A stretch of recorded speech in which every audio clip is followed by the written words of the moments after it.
Hi guys, Drew here, back with another video, doing another Growlers review as usual. Feels good to say that again. But the Growlers win 4-1 over the Reading Royals. Great game played by the Growlers, guys. Especially in that second period, the Growlers played absolutely phenomenal.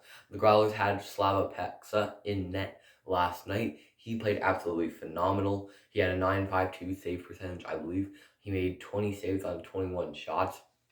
The one goal he let in wasn't even really his fault. Tate Singleton pretty much coughed it up on the blue line, and Reading went down the other way and scored on the breakaway, I believe.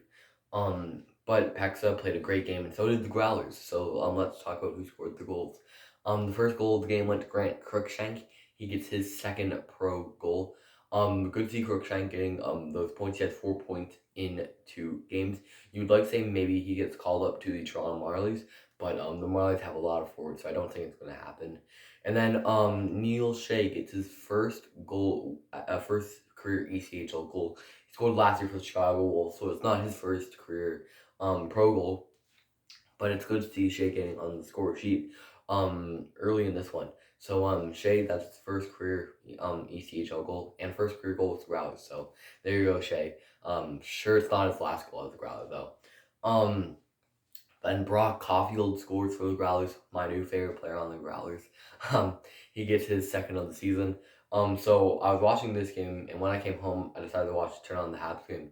It was the third period, it was 2-0. I believe they coughed it up and went to overtime 2-2. And Cole Caulfield scored in overtime. I was like, hey, these two guys, they're different. They're really good players. They have a similar style of play. The way they play, nice shot on them. But the one goal that Caulfield scored was on a 2-on-1, and it barely sneaked past Mayer, but it found its way back in the net. So good goal by Caulfield. And then the last goal is an empty netter scored by Neil Shea. He gets his second ECHL goal. I'm gonna say second pro goal. That's his third pro goal. But good to see Shea getting on the score sheet twice, and he has 4 points in 4 games. And so does Caulfield. Caulfield had a 3-point game last night. That was a really good game from Caulfield. So I would call him Cole, so I just decided to call him Caulfield. But pretty solid game from the Growlers regardless. There were no fights or scrums in the game, so it's good to see that. Alex Normanton was the ref. I forgot to mention last night about his terrible refing. I mean, who is a good ref in the CCHL league? But Normanton was okay last night, I guess. There was one play though. Most people probably wouldn't have noticed, but Jordan Escott and like a bunch of other guys. I think Jacob Moji was another guy, but there were more players. I forget who though. Were in the Growlers zone, and Reading was just putting full pressure on the Growlers. And they were out there for like 2 to 3 minutes. It felt like at least. And the Growlers won, called timeout, and it was at the point where all the players were positioned to take the face off, and Norman looked at him and he's like, "No, you can't do that." That got the fans. Well, whoever saw it got very upset because they were wanting to call a timeout. So Normanton, he's going to be the ref tonight. Today I should say, against Reading for the last game of the season against Reading at home. I know it sounds really weird since it's opening weekend, but it's been a good battle. Like these 2 games have been really good. I really enjoyed this Growlers team. They look really nice on the ice. And they look slick. They can shoot. They can scoot. They can score. And even the goaltending, Pexo was unbelievable. I think he should be in net today for the Growlers.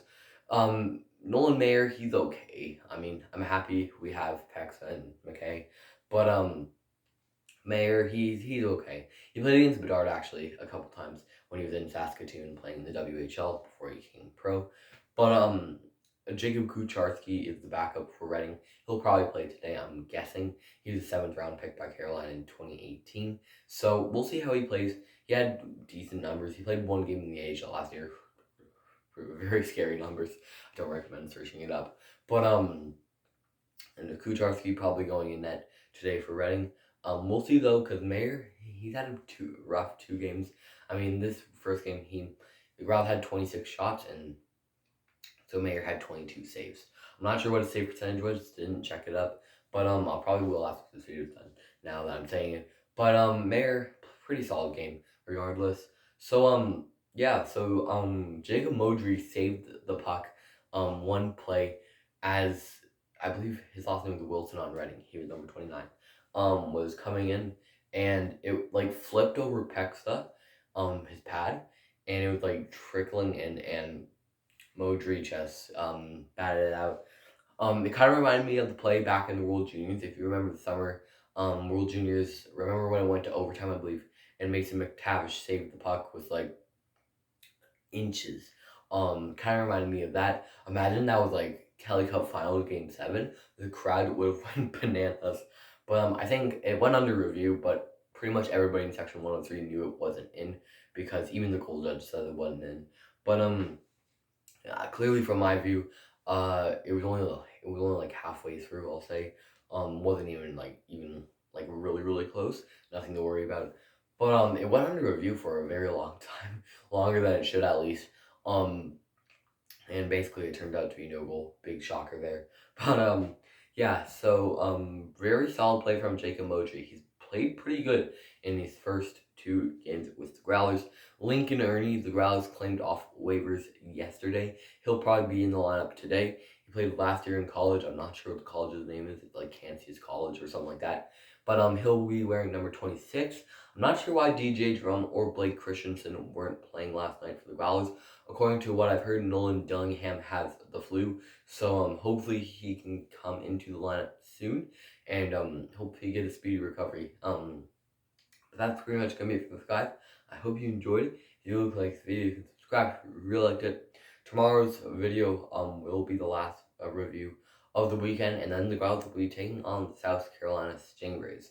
That's it for you guys, and I'll talk to you all again soon, and hopefully we can sweep the Royals.